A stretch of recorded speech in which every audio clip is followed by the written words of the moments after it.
Radhika madam ताला खोलकर अंदर गई और कुर्सी पर पसर गई।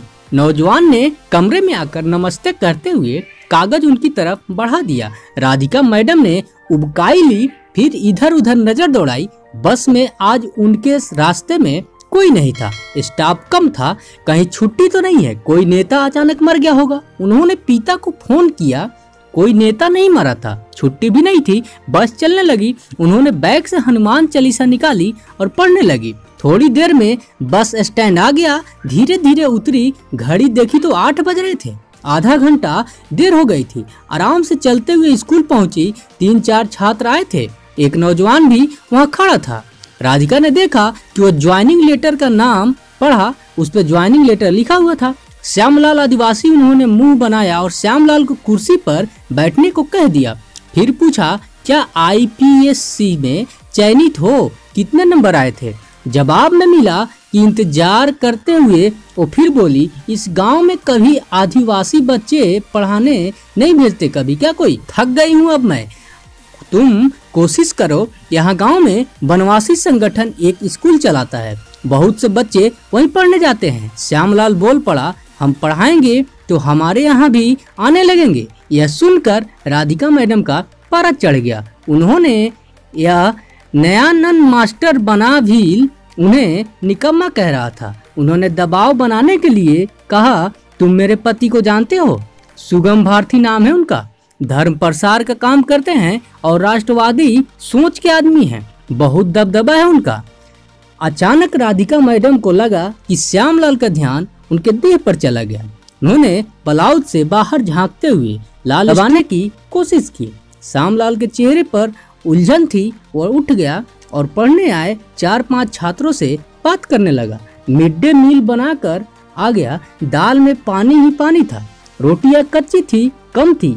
राधिका मैडम ने 55 छात्रों को हाजिरी भरी थी। श्यामलाल कुछ कहना चाहता था कि राधिका बोली, मैं तुम्हारा ज्वाइनिंग लेटर नोडल सेंटर में देने जा रही हूँ, यह लो स्कूल की चाबी।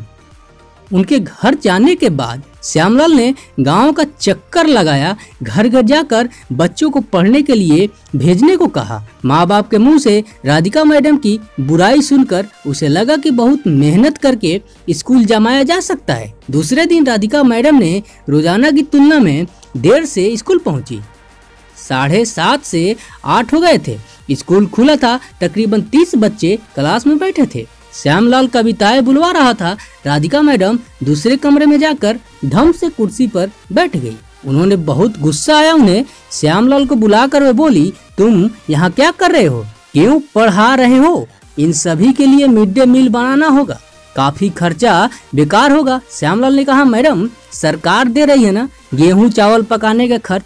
राधिका का गुस्सा और बढ़ गया। उन्होंने साड़ी के अंदर हाथ डाला और बटन खोलते हुए श्यामलाल का ध्यान उसी तरफ चला गया। हालांकि शादी के ब्लाउज में अब राधिका मैडम के बड़े बड़े।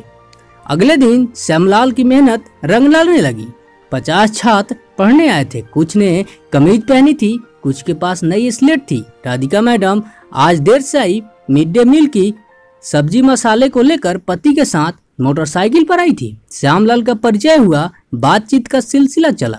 सुगम भारती बोले, तुमने अच्छा किया स्कूल जमा दिया, अब इन बच्चों को श्लोक मंत्र सरस्वती की प्रार्थना राष्ट्रगीत सुनाओ, पर ध्यान रखना भाई गांव में चल रहे अपने एकल स्कूल पर असर ना हो, वो हमारी संस्कृति का जागरण कर रहे हैं, वरना ईसाई मशीनरी होगा। श्यामलाल ने टोक दिया, ईसाई और हिंदू की खींचातानी में हमारी आदिवासी संस्कृति उलझ गई तो खत्म होने लगेगा, हमारा आदि धर्म खत्म हो जाएगा। सुगम भारती ने टोक दिया कि भाई श्यामलाल, हम तुम अलग नहीं हैं, हमारे पूर्वज एक ही हैं। बस बहस दोनों में चलने लगी। उसके बाद में क्या हुआ? श्यामलाल बहस नहीं करना चाहता था। बहस कटुता बढ़ाती है, मतभेद के मनभेद में बदल देती है। फिर जब हद हो गई तो बोला, हो गया, आपके शास्त्र में यह कोई लिखा है कि पूजिए विप्रशील गुणहीना शूद्र गुणगान ज्ञान परवीना। इतने में सुगम भारती के दफ्तर का चपरासी रजिस्टर लेकर आया गया।